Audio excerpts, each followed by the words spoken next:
Chapter 16 Taimur की हार। प्रस्तुत पाठ एक नाट्य एकांकी रूपांतरण है जिसमें एक छोटे बच्चे की वीरता को दिखाया है। छोटे से बच्चे की वीरता की को दिखाया गया है कि किस प्रकार उसने एक आक्रमणकारी का डटकर मुकाबला किया। इस पाठ के माध्यम से हमें समझाया गया है कि हमें अपने शत्रु से घबरा कर नहीं बल्कि साहस से मुकाबला करना चाहिए। पात्र परिचय। ये इसमें कैरेक्टर है। तैमूर, जफर अली, अली बेग, तैमूर का सिपाही, तैमूर का सिपाही, तैमूर का सिपाही, मुबारक। कल्याणी ग्रामीण स्त्री, बलकरण कल्याणी का पुत्र। 3 ग्रामीण है इसके नाम। कल्याणी कुछ गुनगुनाती हुई गाती है। बलकरण चाकू तेज करते हुए, तुम ये क्या गुनगुना रही हो माँ? इस पत्थर पर मेरा चाकू तेज नहीं हो रहा है। कल्याणी, क्या तेरा चाकू भी मेरा गाना सुन रहा है? पर आज चाकू तेज करने की तुझे क्या सूझी? आज तो तेरी बर्थडे है, वर्षगांठ है। बच्चा कहता है, वर्षगांठ? मेरी वर्षगांठ पर तो हथियारों की पूजा होनी चाहिए माँ। हाँ तो माँ, क्या यह वर्षगांठ वैसी ही होगी जैसी पिछले वर्ष हुई थी? वो चाकू को तेज करना रोक देते, पैना कर रहा है ना। कल्याणी, हाँ बिल्कुल वैसी होगी। इस वर्षगांठ पर तू पूरे 12 वर्ष का हो गया बेटा। मैं तो तुझे यही आशीर्वाद देती हूँ कि इस तरह तेरी बहुत सी वर्षगांठ मनाई जाए, तू दिन दूना रात चौगुना बढ़े। बलकरण, इसलिए तुम गाना गा रही हो? माँ, कैसा है वह गाना? कल्याणी, डर का गाना। अब तो वह जमाना बीत गया, बहुत बरस पहले जब महमूद गजनवी आया था। कहते हैं वह गजनी से आया था। उसने सोमनाथ का मंदिर तोड़ा और बहुत से आदमियों का खून बहाया, फिर बहुत सा धन लेकर यहाँ से चला गया। बलकरण, सब कुछ भूल जाओ माँ, आज मेरी वर्षगांठ पर क्या क्या करोगी ये बताओ। कल्याणी, अपने बेटे को नहलाऊंगी, फूलों की माला पहनाऊंगी, फिर तेरे लिए अच्छी अच्छी मिठाई बनाई है, खीर खिलाऊंगी, आशीर्वाद दूंगी। बस दूध आ जाए, खीर बनने में देरी क्या लगती है। बलकरण, भी दूध नहीं आया? कल्याणी, सूरज चढ़ गया, अभी तक सुजान दूध लाया ही नहीं, जाने क्यों नहीं लाया। बलकरण, मैं दूध ले आऊं? तो वो कहती है, सुजान आता ही होगा, तू कहाँ जाएगा। फिर बलकरण चला जाता है। कल्याणी बलकरण के जाने की दिशा की ओर देखती हुई, मेरा भोला बच्चा बलकरण अभी से कैसी बातें करता है। कल्याणी अंगीठी अंगीठी के पास आकर बैठकर आंख ठीक करती है। फिर अचानक भयानक शोर में भगदड़ होती है। कल्याणी खिड़की के बाहर देखने लगती है। एकदम जैसा आवाज आती है, एक हिंदू ग्रामीण घबराए हुए स्वर में, तुर्क आ गया, तुर्क आ गया, भागो भागो, तुर्क आ गया। कल्याणी आगे बढ़ती, पागल हो गई क्या? तुर्क कहाँ से आ गया? दूसरा ग्रामीण का परेश, एक मुसलमान ग्रामीण, बहन भाग चलो, जल्दी भागो, वह तैमूर आ गया, मैंने अपनी आंखों से देखा है, लूट से आ रहे हैं वे लोग सबको। कल्याणी, अरे कैसा तैमूर, कहाँ का तैमूर? मुसलमान ग्रामीण, तुम नहीं चलोगी? आ रहा है वो। फिर भगदड़ के बाद चीख पुकार, तीसरे ग्रामीण का प्रवेश, तीसरा हिंदू ग्रामीण। दो तो मुसलमान थे ये और तीसरा हिंदू। बहन कल्याणी, सब कुछ छोड़कर जल्दी से भागो, तभी जान बचेगी। जंगल में छिप जाओ, नहीं तो घर के तल घर में चले जाओ। जल्दी जल्दी चलो, समय नहीं है। कल्याणी घबरा कर, बलकरण, मेरा बालक बलकरण तो अभी आया नहीं, मैं उसे छोड़कर नहीं जाऊंगी। तीसरा ग्रामीण कहता, कहाँ गया बलकरण? कल्याणी घबरा कर, बलकरण बलकरण दूध लेने गया सुजान के घर। तीसरा ग्रामीण, सुजान के घर? तब उसका कुछ नहीं बिगड़ेगा। सुजान का घर खास रास्ते से हटकर दूर कोने में है, वे लोग सीधे रास्ते से चले आ रहे हैं, तुम तल घर में छिप जाओ। तो उन्होंने कहा कि वो उसका तो साइड में है घर, वे तो सीधे सीधे रास्ते से आ रही है, जो मेन रास्ता उससे आ रहे हैं वो तो। 3 सिपाही कल्याणी के घर में प्रवेश करते हैं, उनके हाथों में तलवार है, इनमें सरदार जफर अली भी है। वे घर का सामान तोड़ते फोड़ते हैं, मतलब घर में आ जाते हैं वो जो तैमूर आया है। जफर अली, कोई नहीं कमबख्त, सब भाग गए। पहला सिपाही, तख्त के नीचे भी कोई नहीं है? जफर अली, मुबारक हो, इस वक्त आदमी को कत्ल करने का हमारा उतना मकसद नहीं है जितना सोना चांदी लूटने का है। इस घर में देखो कुछ है क्या? मतलब ये तो लूटपाट करना है। अली बेग देखते हुए, कुछ भी नहीं है सरदार, मामूली सी झोपड़ी है, इसमें सोना चांदी कहाँ मिलेगा। अली बेग, कुछ बर्तन मालूम होते हैं।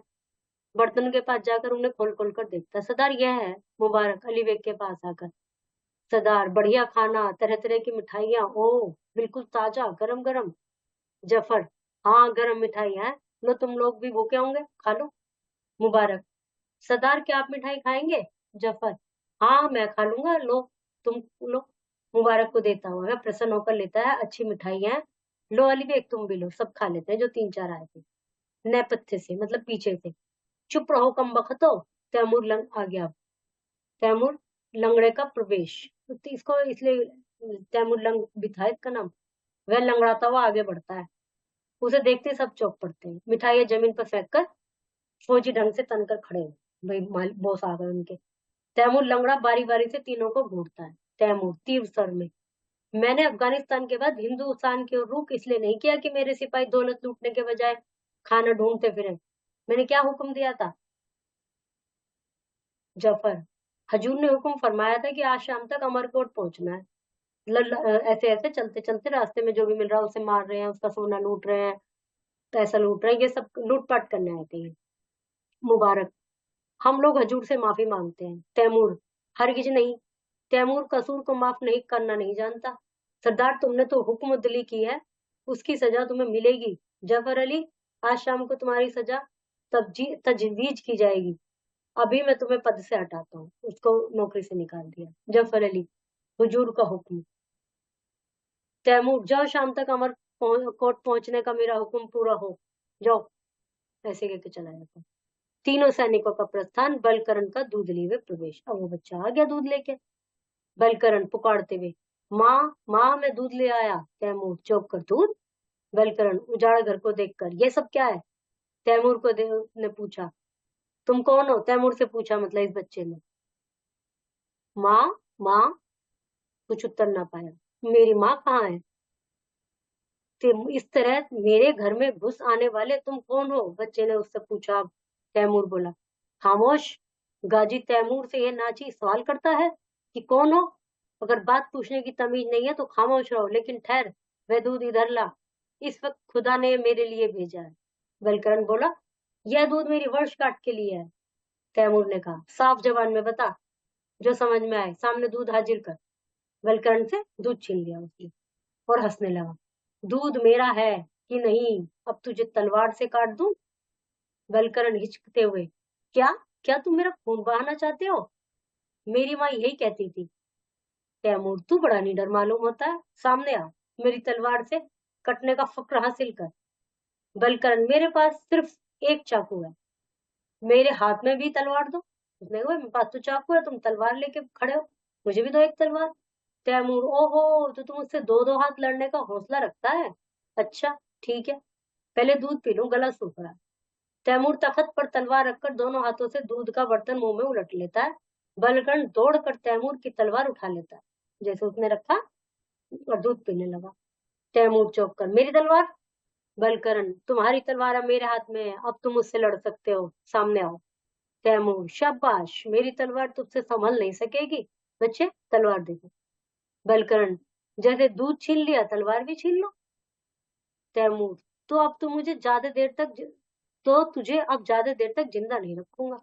तैमूर पैतला बदलकर तलवार छीन लेता है। यह रही मेरी तलवार। बलकरण, छीन ली तलवार? लेकिन यह बहादुरी नहीं, मेरे पास चाकू है, मैं उसी से लड़ूंगा। तैमूर हंसते हुए कहता है, हा हा हा हा, चाकू से लड़ेगा? बलकरण, हाँ, थोड़ी देर पहले मैंने इसे तेज किया है, देखो कितना तेज है, मेरी उंगली से खून निकाल सकता है। बलकरण उंगली में चाकू चुभोकर खून की बूंद दिखाता है। तैमूर, शाबाश बच्चे।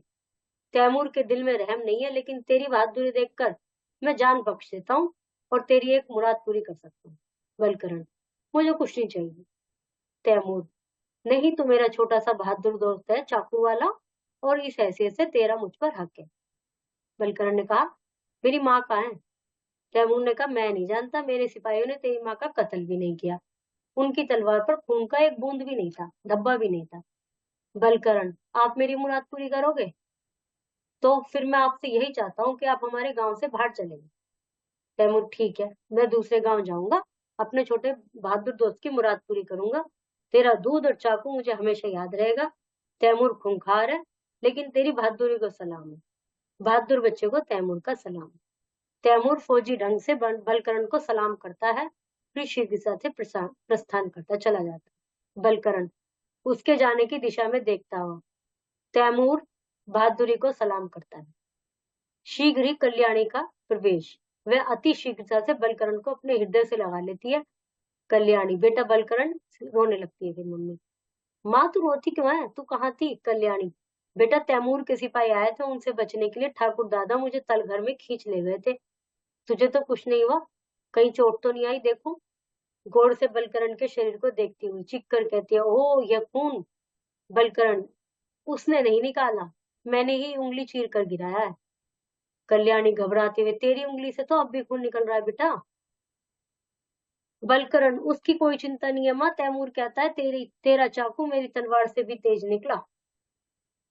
कल्याणी कहती है, क्या तूने उस पर चाकू से वार किया था? बलकरण, नहीं माँ, मैं लड़ना चाहता था, लेकिन वही मीठी मीठी बातें करने लगा। वह लंगड़ा कर चलता है और कहता है तैमूर खूंखार है, बहादुरी को सलाम करता है। वह मुझसे कहता था बहादुर बच्चे को तैमूर का सलाम। कल्याणी आश्चर्य से प्रसन्नता पूर्वक कहती है, वाह, तू तो बिल्कुल तैमूर बन गया। बलकरण, मैं लंगड़ा नहीं बनना चाहता माँ। कल्याणी हंसकर, हाँ, लंगड़ा कभी ना बने, तू सब तरह से फूले फले, तेरी उम्र दिन दूनी रात चौगनी हो। भगवान को हजार हजार धन्यवाद कि उसने मेरे बच्चे की तैमूर से रक्षा की। बलकरण, यह सब तेरा आशीर्वाद है माँ। कल्याणी, हाँ बेटा, आज तेरी वर्षगांठ है ना। चारों ओर देखकर तुर्क के सिपाहियों ने सारा घर तोड़ फोड़ डाला। तेरे लिए कितनी अच्छी मिठाइयां बनाई थी, सब नष्ट हो गई। अब तेरी वर्षगांठ कैसे बनाऊं? बलकरण, बस अपना आशीर्वाद दे दो माँ।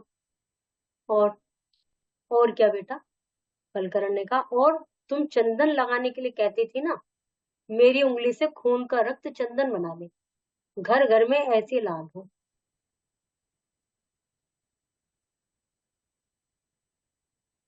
बलकरण क्या तेज करा था? चाकू। तैमूर कौन था? आतताई। बलकरण की माँ का क्या नाम था? कल्याणी।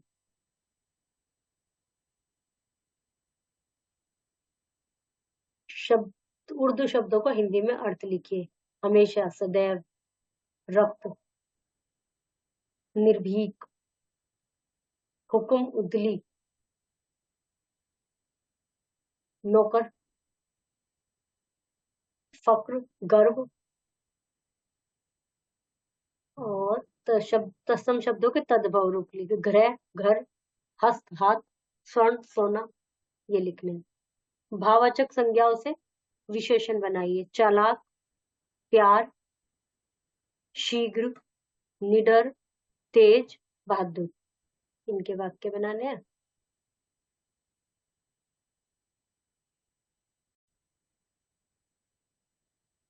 चैप्टर 17, क्लास 8, मधुर याद बचपन तेरी। प्रस्तुत कविता सुभद्रा कुमारी चौहान द्वारा रचित है। कविता के माध्यम से कवित्री ने बचपन की मधुर यादों की और हमारा ध्यान आकर्षित किया है। जो हमारे बचपन में कभी कभी बचपन की बातें याद आती है ना, तो अच्छा लगता है सोच के। और यह बताया गया है कि बचपन सभी उत्तरदायी से मुक्त होता है। जीवन का सर्वाधिक भोलापन, व्यवहार की मधुरता, सरलता इसी अवस्था में पाई जाती है। बचपन की मस्ती, स्वच्छंदता संपूर्ण जीवन के लिए सुनहरी यादें बनकर रह जाती है, क्योंकि वो तो खत्म हो जाता है। अब हमेशा तो बच्चे बने नहीं रह सकते। बार बार मुझको आती है मधुर याद बचपन तेरी, गया, ले गया तू जीवन की सबसे मस्त खुशी मेरी। कवित्री कहती है कि बचपन मुझे तेरी बार बार याद आती है। जो मेरे जीवन की सबसे मस्त खुशी थी, जो सबसे अच्छा समय था, वो बचपन के साथ ही खत्म हो गया। चिंता रहित खेलना, फिरना, निर्भय, स्वच्छंद, कैसे भूला जा सकता है बचपन का अतुलित आनंद। चिंता रहित मतलब कोई टेंशन नहीं, ना पढ़ाई का चक्कर, ना कुछ। जब ज्यादा छोटे होते हैं, फिर अब तो बच्चों के ऊपर ही इतना वो होता है, ट्यूशन भी जाओ और स्कूल भी जाओ और ये भी करो। पहले इतना ज्यादा नहीं होता था। पहले 5-6 साल तक का बच्चा मजे से अपना ऐश करता था। तो चिंता रहित खेलना, ना कोई चिंता, इधर उधर घूमो, निर्भय निडर होके आजाद पंछी की तरह। तो मैं कैसे भूल सकती हूँ उस बचपन के अतुलित आनंद को, अतुलित जिसकी किसी तुलना ही नहीं की जा सकती। ऊंच नीच का ज्ञान नहीं था, छुआछूत किसने जानी, बनी हुई थी आहा झोपड़ी और चीथों में रानी। मतलब ऊंच नीच का तो पता ही नहीं था, ये छोटा है, ये अमीर है, ये गरीब है, कुछ भी ज्ञान नहीं था। छुआछूत, ये सौ में छुओ, उसे मत छुओ, मतलब पहले था ना, अछूत होते थे समाज में। उस समय के समाज में ये चीज बहुत थी, अनटचेबिलिटी। तो उसका कहना यह है कवित्री का कि इन चीजों का तो हमें ज्ञान ही नहीं था। और झोपड़ी थी, चीथड़े, बेकार, कुछ भी, तभी भी हम रानी की तरह मजे करते थे। रोना और मचल जाना भी क्या आनंद दिखाते थे, बड़े बड़े मोती से आंसू जयमाला पहनाते थे। रोज जरा सी बात कोई वो लग गया तो रोने लगे, मचल गए, कोई जिद कर दी, इच्छा पूरी हो जाती थी और इतने सारे आंसू निकल जाते थे, मोटे मोटे आंसू। बस मम्मी फट से इच्छा पूरी कर देती कि रो मत रो मत। वह भोली सी मधुर सरलता, वह प्यारा जीवन निष्पाप, क्या फिर आकर मिटा सकेगा तू मेरे मन का संताप। वो भोली मधुर सरलता लाइफ में, निष्पाप जीवन, क्या वो तू दोबारा से बचपन तू आ सकता है दोबारा कि मुझे वही खुशी मिल जाए, मेरे मन का वो दुख, संताप मतलब दुख, मेरे मन का दुख मिट जाए, मैं वापस उसी बचपन में जाना चाहती हूँ। मैं बचपन को बुला रही थी, बोल उठी बिटिया मेरी, नंदन वंशी फूल उठी वह छोटी सी कुटिया मेरी। ये अपने बचपन को याद कर रही थी, इतने में इनकी बेटी बोली। तो फिर इनको मतलब उसमें ही इन्होंने अपना बचपन देखा कि मेरा जो घर, मेरा जो आंगन, मेरी कुटिया वो वन की तरह, नंदन वन की तरह खिल गई मेरी बच्ची के बोलते ही। माँ वो कहकर बुला रही थी, मिट्टी खाकर आई थी, कुछ मुंह में कुछ लिए हाथ में मुझे खिलाने आई थी। मतलब मिट्टी खा के आई थी वो बच्ची इसकी, मुंह में कुछ हाथ में, और इसको खिलाने आई थी, लो मम्मी आप भी खा लो। मैंने पूछा यह क्या लाई, बोल उठी वह माँ का हो, वह प्रफुल्लित हृदय खुशी से। मैंने कहा तुम ही खाओ। उसने मम्मी ने पूछा क्या लेके आई है ये, तुमने कहा खाओ खाओ। मैंने कहा तुम ही खा लो। पाया बचपन फिर मैंने, फिर से बचपन बेटी बनकर आया, उसकी मंजुल मूर्ति देखकर मुझ में नवजीवन आया। बच्ची को देखकर उन्होंने उसमें ही अपना बचपन पा लिया और उसका बचपन ही उसकी बेटी बनकर उसके घर में आ गया। और उसकी मंजुल मूर्ति देखकर मुझे नवजीवन मुझे मिल गया। मैं भी उसके साथ खेलती खाती हूँ, तुतलाती हूँ, मिलकर उसके साथ से मैं बच्ची बन जाती हूँ। अभी उसके साथ खेलती है जैसे मम्मी खेलती है ना, आपके साथ खेलती होंगी। और कई बार बच्चे के साथ तोतले ही बोलते हैं, ले ले बेटा, ऐसे करते हैं। तो इसका मतलब कि हम वापस से बच्चे बन जाते हैं बच्चों के साथ, बच्चे खुश होते हैं उसमें, बच्चों की तरह बोलो। प्रस्तुत कविता में कवित्री ने जीवन में किस समय का वर्णन किया है, बचपन का। बचपन कैसा होता है, भोला, सरल। पंक्तियां पूरी करनी है, सही गलत करना है, संदर्भ भावार्थ लिखिए, ऊपर भावार्थ समझाया है, पटसंग और संदर्भ लिखना है साथ में। समानार्थी शब्द लिखिए, आनंद खुशी, वन जंगल, इस तरह से। निर्भय निडर, शब्दों का अर्थ बताइए। निष्पाप जिसमें कोई पाप ना हो, संताप दुख, प्रफुल्लित आनंदित। वर्तनी को ठीक करके लिखिए, शब्दों को ठीक लिखना है करके। वाक्य प्रयोग, चैप्टर इज कंप्लीटेड।